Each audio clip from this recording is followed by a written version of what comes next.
오늘처럼 이렇게 여러분의 삶 속에 하나님의 봄 햇살 같은 은혜가 함께 하시기를 주님의 이름으로 축원합니다. 주중에 비가 흠뻑 내리던 날 애양병원에 들릴 일이 있어서 갔다가 늘 한번 가보고 싶었던 그 위에 있는 애양원 교회를 들려보게 됐습니다. 그런데 애양원 교회의 구석구석에는 아름다운 꽃들이 많이 피어 있었습니다. 자목련, 동백꽃, 또 길가에 유채꽃, 그리고 또 벚꽃, 이런 꽃들이 피어 있는데요. 그 꽃들을 보다가 제 마음에 시가 피어 올랐습니다. 그래서 짧게 적어본 걸 한번 읽어드리겠습니다. 버려진 나 환자들 사랑으로 돌보시던 손 목사님 닮아서일까? 애양원 교회 마당에는 목련꽃도 불거라. 쏟아지는 빗줄기 뚫고 타오르는 동백꽃, 길가에 핀 유채꽃은 노랑불을 지피고 구석구석 피어나는 그 사랑 닮아 나도 님처럼 타오르고 싶어라. 제 마음이 좀 느껴지십니까? 네, 감사합니다. 아름다운 꽃들을 보면서 참 너무 좋았는데요. 기도하고 나와서 보니까 바로 한쪽 구석에는 시커먼 등나무가 보였습니다. 겉으로 보기에는 죽어있는 나무 같았는데요. 가까이 다가가서 보니까 가지 끝에마다 작은 싹들이 봄비를 맞으면서 돋아나고 있었습니다. 예수님의 부활을 등나무가 온몸으로 보여주고 있는 것 같았습니다. 지난 주일 부활주일 예배를 드리면서 예수님의 부활 사건이 우리 기독교 신앙의 뿌리이자 출발점이다 하는 말씀을 드렸습니다. 그렇습니다. 기독교는 예수님의 부활과 함께 시작되었다 해도 과언이 아닙니다. 예수님이 부활하신 후에야 예수님의 십자가 사건이 어떤 의미였는지를 제대로 이해할 수 있었기 때문입니다. 그리고 부활하신 예수님을 만나고 나서야 제자들은 이제 선생님으로서가 아니라 주님으로 예수님을 바라볼 수 있게 되었습니다. 하나님의 아들이심을 고백하게 된 것입니다. 주님의 부활을 기뻐하고 또 부활하신 주님께 예배하기 위해서 주일이 생겨났습니다. 주일은 부활하신 주님의 날에서 주일입니다. 그 전까지 유대인들은 토요일에 지켰던 안식일을 가장 중요한 날로 지켰습니다. 그러나 예수님이 부활하시고 나서 중요한 날은 다음 날로 부활하신 그날로 옮겨졌던 것입니다. 주님의 부활은 제자들의 모든 것을 다 바꾸어 놓았습니다. 그런데요, 막상 예수님이 부활하셨던 그날 당일에는 제자들이 예수님이 부활하실 것을 기대하지 못하고 있었습니다. 정반대로 그들은 예수님의 부활을 믿지 못했습니다. 듣고도 믿지 못했습니다. 또 눈앞에 나타나신 주님을 보고도 금방 믿지를 못했습니다. 그런데 어떻게 그들은 이후에 예수 그리스도께서 다시 사셨다고 목숨을 걸고 증거하는 증인들이 될 수 있었을까요? 부활하신 주님께서 오늘 본문을 통해서 제자들에게 들려주시는 세 마디의 말씀을 통해서 그 답을 찾아보고자 합니다. 첫 번째입니다. 한번 따라해 보시기 바랍니다. 너희에게 평강이 있을지어다.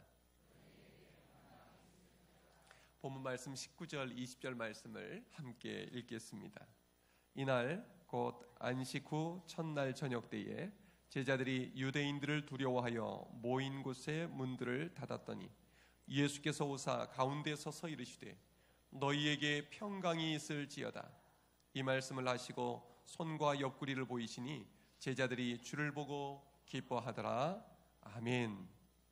예수님이 부활하셨던 날 제자들은 한 곳에 모여 있었습니다. 그들은 문을 꼭꼭 닫아두고 잠가두고 있었습니다. 왜 그랬을까요?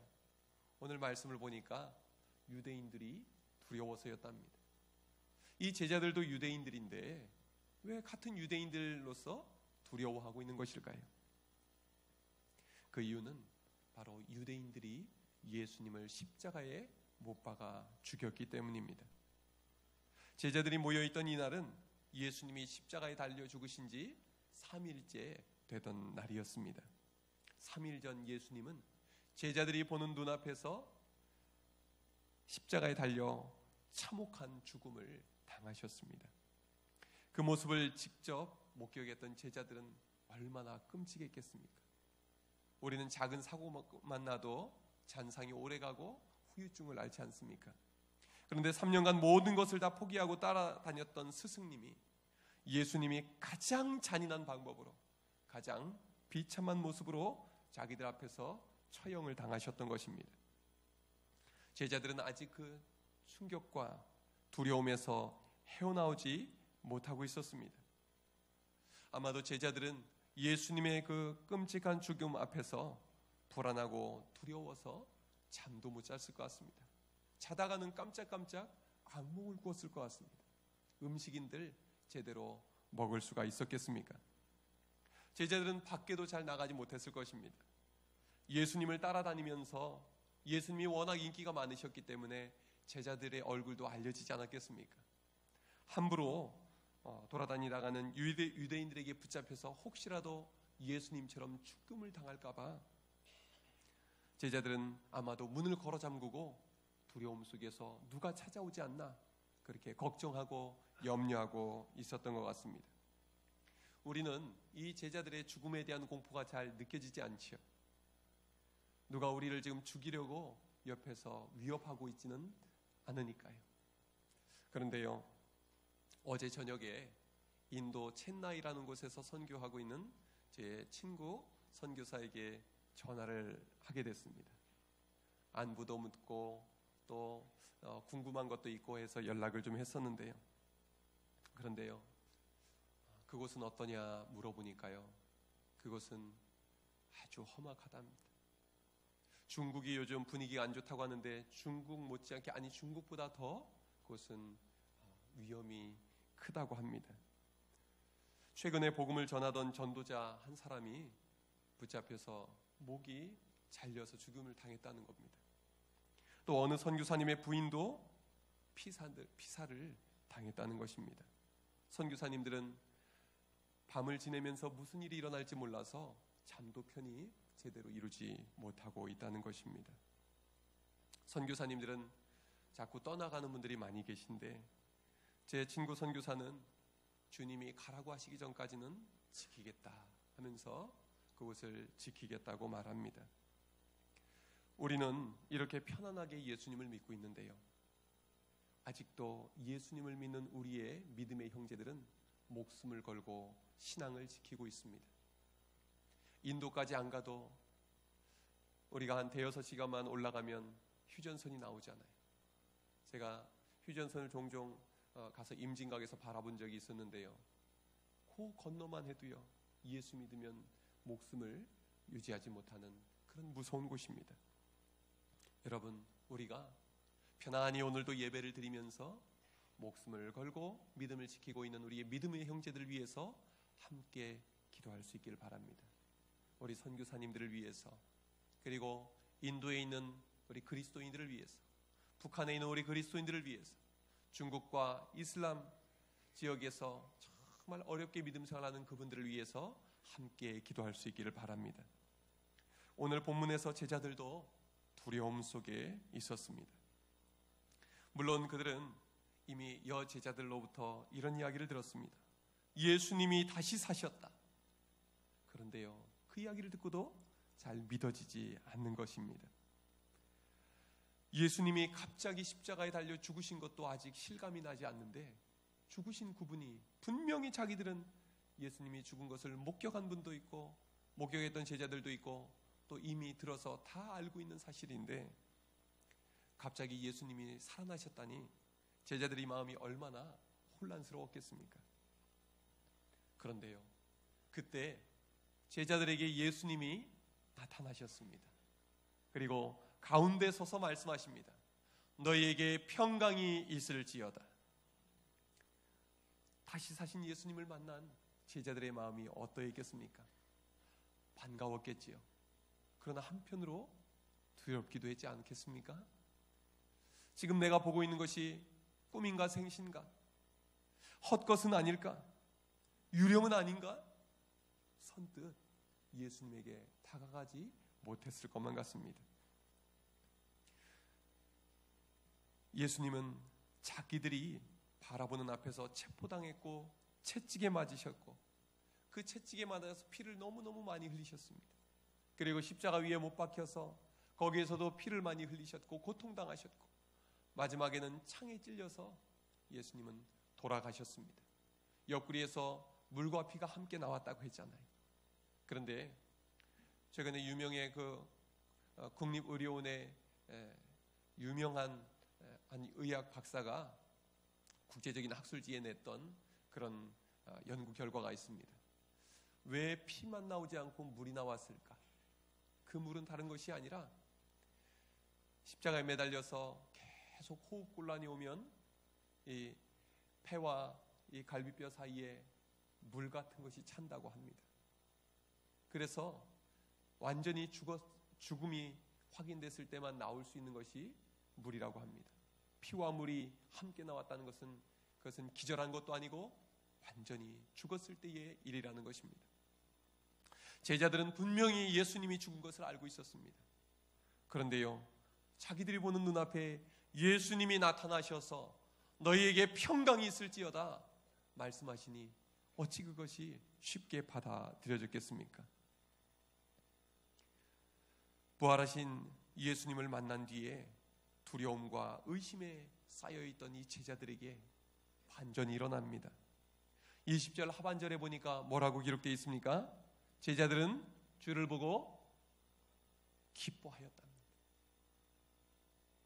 조금 전까지만 해도 두려움에 쌓여있던 이 제자들이 예수님이 나타나시고 너희에게 평강이 있을지어다 말씀하시니 그들의 마음이 평강이 임했다는 것입니다. 하나님의 말씀은 그대로 되는 줄로 믿으시기 바랍니다. 빛이 있으라 하시니 빛이 있었고 하나님의 말씀은 능력의 말씀입니다. 부활하신 주님이 나타나셔서 제자들에게 두려움 가운데 있는 제자들에게 너에게 평강이 있을지어다 말씀하실 때 그들의 마음은 평강으로 가득 차게 되었던 것입니다. 제자들에게는 기쁨이 임했습니다. 두려움이 바뀌었습니다. 사망 권세를 이기신 주님이 주시는 그 평강은 두려움을 몰아내는 평강이었습니다. 부활하신 주님을 직접 만났는데 이제 무엇이 두렵겠습니까? 이것은 꿈도 아니고 착각도 아니고 죽으셨던 주님이 정말 말씀하신 대로 살아서 자기들 앞에 서 계신 것입니다. 그리고 주님의 상처를 그대로 다 안고 나타나셨던 것입니다. 주님은 오늘 우리에게도 말씀하십니다. 너희에게 평강이 있을지어다. 현대인들은 두려워합니다. 왠지 모르게 두려움이 있습니다. 불안해합니다. 그래서 점점 사람들이 두려워하고 불안해서 정신질환이 늘어가고 있습니다. 공포증이 있습니다. 대인공포증이 있습니다. 밀실공포증이 있습니다. 사람들의 그 마음이 갈수록 더 약해지고 막연한 두려움 가운데 휩싸여 살고 있다는 것입니다.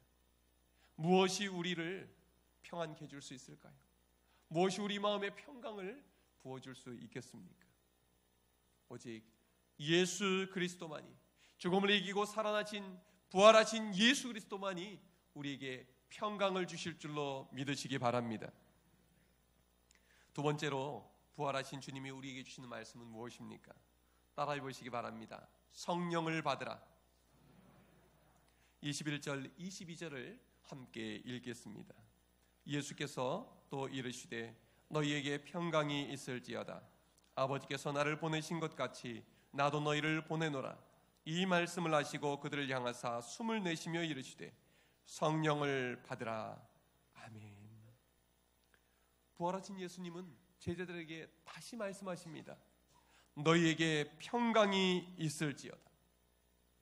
조금 전까지 두려워하던 제자들은 예수님께서 너희에게 평강이 있을지어다 하는 말씀을 듣고 그 마음이 기뻤다고 말합니다. 그런데 예수님은 제자들에게 다시 말씀을 하십니다. 너희에게 평강이 있을지어다. 왜 이 말씀을 두 번이나 하신 것일까요? 항상 중요한 것은 반복하게 되어 있죠. 그런데요, 두 번째 평강을 말씀을 하실 때는 앞부분과 또 달라진 부분이 있습니다. 평강이 있을지어다는 말씀 뒤에 무슨 말씀이 나옵니까? 성령을 받으라 하는 말씀이 함께 주어지고 있습니다. 예수님은 잠시 머물다 사라질 그런 평강을 주시기를 원치 않으셨습니다. 하나님께서는 지속적인 평강, 우리 안에 영원토록 머물 평강을 주기를 원하셨습니다. 그런 평강을 누리는 비결이 무엇일까요? 요한복음 14장 25절부터 27절까지의 말씀을 제가 읽어드리겠습니다. 내가 아직 너희와 함께 있어서 이 말을 너희에게 하였거니와 보혜사 곧 아버지께서 내 이름으로 보내실 성령 그가 너희에게 모든 것을 가르치고 내가 너희에게 말한 모든 것을 생각나게 하리라. 평안을 너희에게 끼치노니 곧 나의 평안을 너희에게 주노라. 내가 너희에게 주는 것은 세상이 주는 것 같지 아니하니라. 너희는 마음에 근심하지도 말고 두려워하지도 말라. 아멘. 성령님께서 우리 가운데 임하여 주셔서 주시는 그 평안은, 그 평강은 세상이 줄 수 있는 것과 같지 아니하다는 것입니다. 잠깐 머물다가 마는 그런 평강이 아니라는 것입니다. 잠시 피었다 지는 꽃과 같은 그런 평강이 아니라는 것입니다. 성령님이 임하시면 평강이 임합니다. 평강, 평안 둘 다 같은 말입니다. 히브리어로는 샬롬이라고 합니다. 헬라어로는 에이레네라고 합니다. 그런데요, 이 평강은 저절로 생기지 않습니다. 요즘 사람들이 마음의 평안을 얻기 위해서 이것저것 하는 것들이 많습니다. 그 중에 보면 기술연을 하는 분들도 있습니다. 또 요가를 하는 분들도 있습니다. 뭐 여러 가지 취미 생활을 하기도 합니다. 그런데요, 그렇게 주어지는 평안은, 그렇게 주어지는 평강은 그때뿐입니다. 평강을 주시는 분은 하나님인 줄로 믿으시기를 바랍니다. 오직 부활하신 주님께서 우리 가운데 임하셔서 성령의 충만함을 허락해 주실 때 우리는 참 평안을 누리게 되는 줄로 믿습니다. 성경에서 말하는 평강, 성경에서 말하는 평안은 회복을 의미합니다.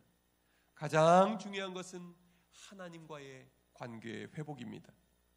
예수 그리스도를 믿음으로 우리 가운데 성령님이 임하시면 하나님과의 관계가 회복이 됩니다. 오직 하나님 안에서만 우리는 참된 안식을 누릴 수가 있게 됩니다. 하나님과의 관계가 회복되어야지만 우리는 나머지 모든 관계가 제대로 회복될 수 있습니다. 우리의 죄의 문제가 해결될 때 하나님과의 관계가 해결이 됩니다. 그러므로 예수님이 주시는 평안은 용서를 통해서 가능합니다. 용서한다는 말은 용서를 해주는 쪽에서 대가를 치른다는 것을 의미합니다.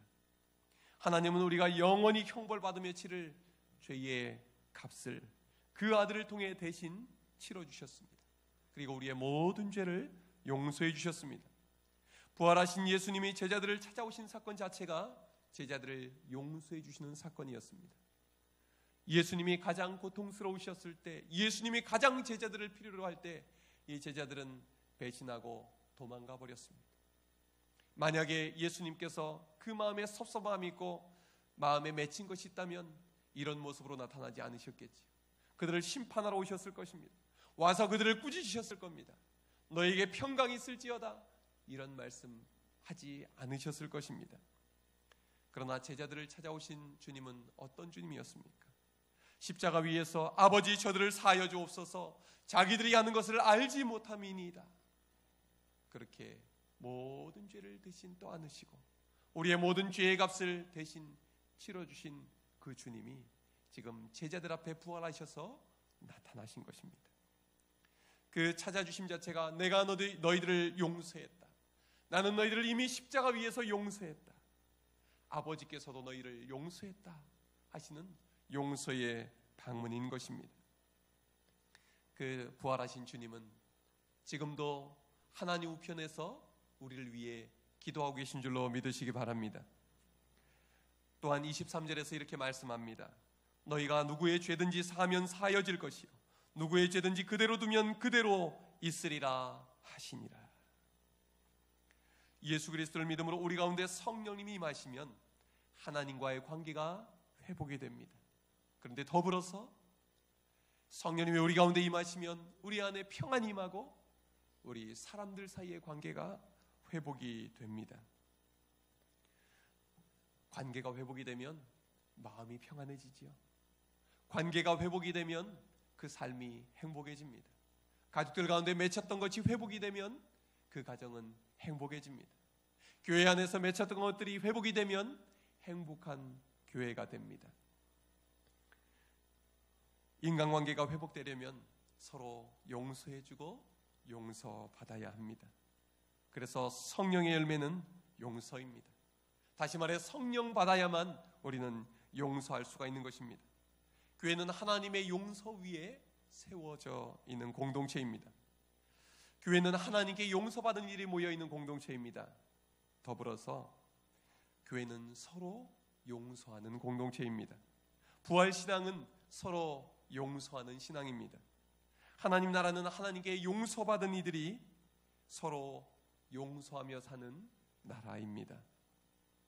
용서가 사랑의 본질이기 때문입니다. 요즘 우리는 교인들 간에 우리 서로 이렇게 인사하고 있잖아요. 덕충교회는 사랑이 넘칩니다. 덕충교회는 평안합니다. 덕충교회는 행복합니다.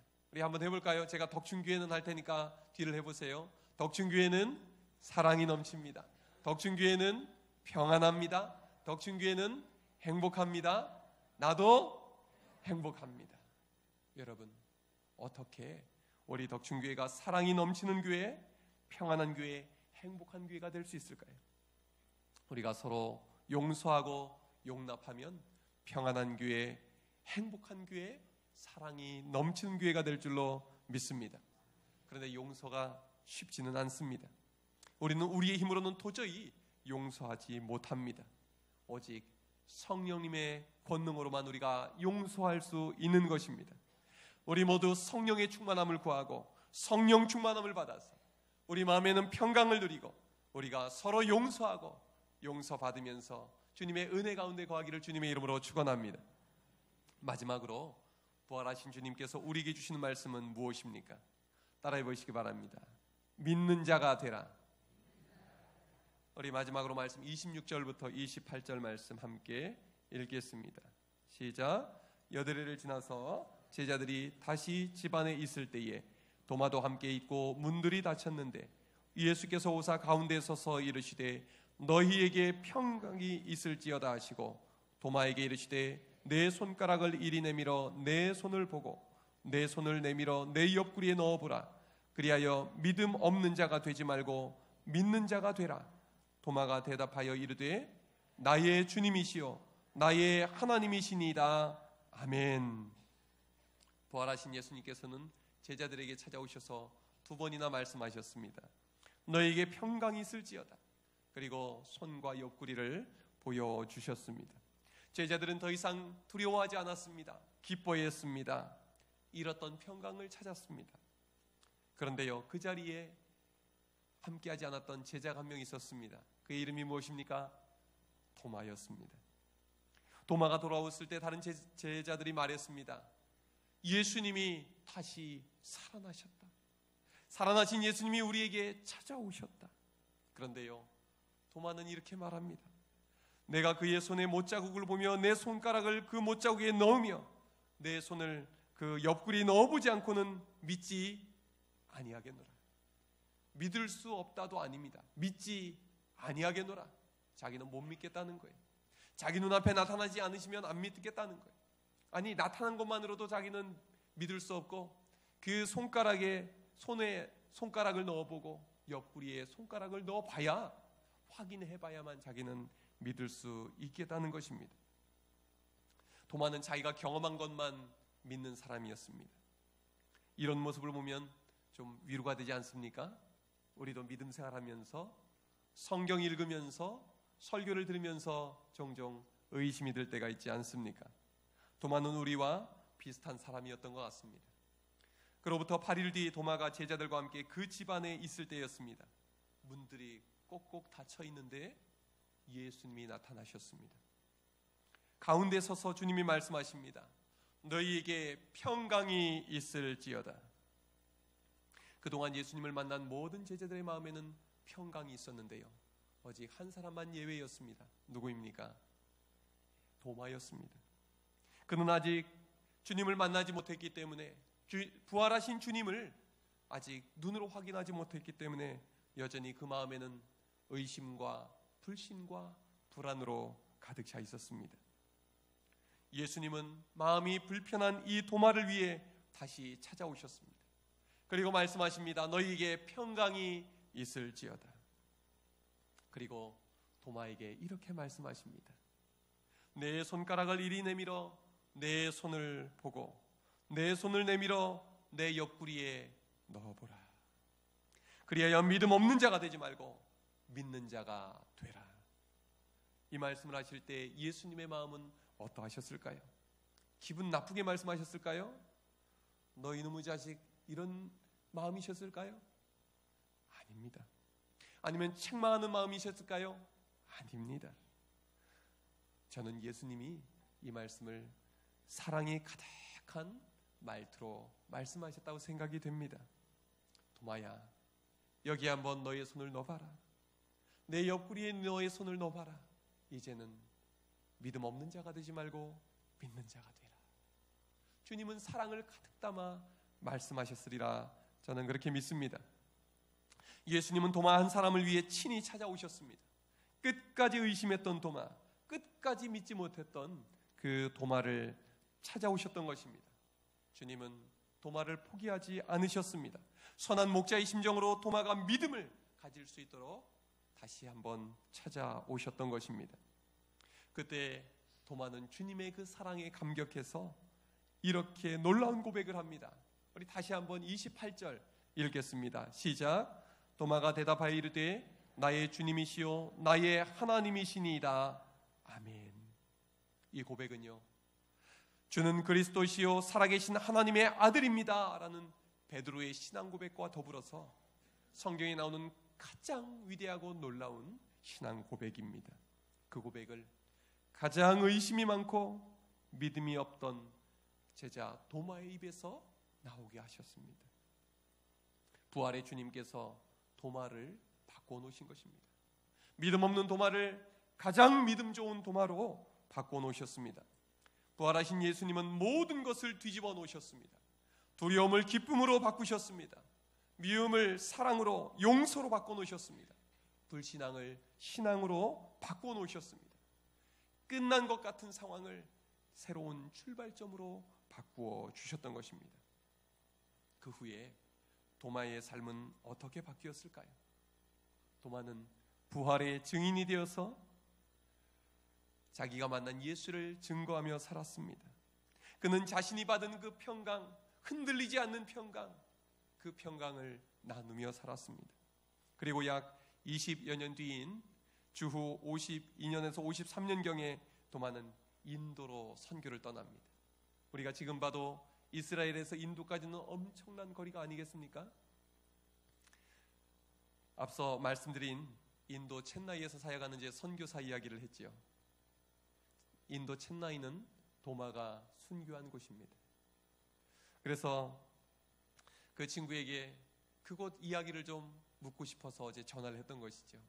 도마 얘기 좀 해줘라.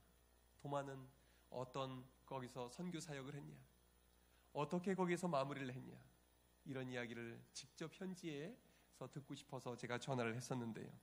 한참 이야기를 나누고 전화를 끊은 뒤에 이 친구 선교사가 SNS에다가 한 2시간 정도 뒤에 글을 올렸더라고요.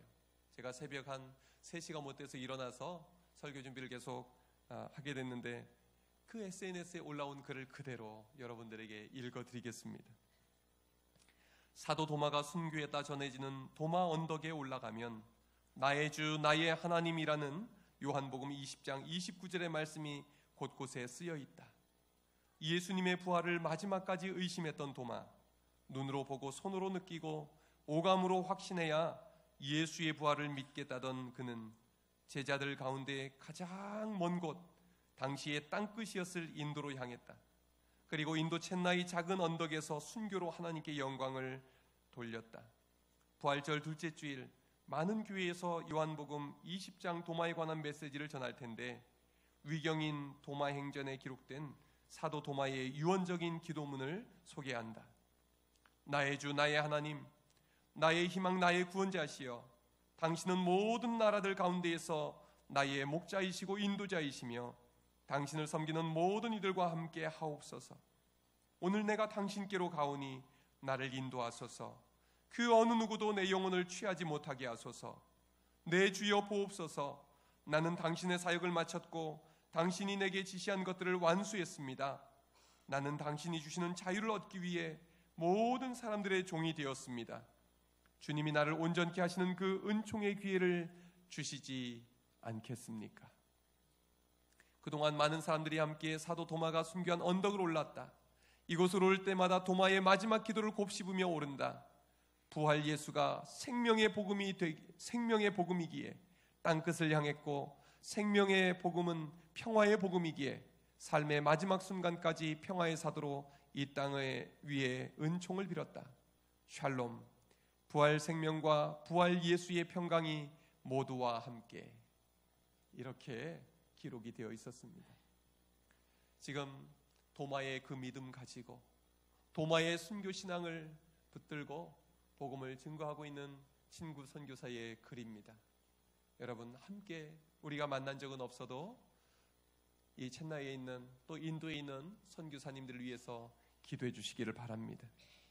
도마는 왜 순교하기까지 인도에 머물렀던 것일까요? 부활하신 예수님을 만났기 때문입니다. 끝까지 믿어주시고 만나주신 예수님을 통해서 그는 흔들리지 않는 부활신앙을 갖게 되었던 것입니다. 죽음도 빼앗을 수 없는 평안, 세상이 줄 수 없는 평안을 누리게 되었습니다.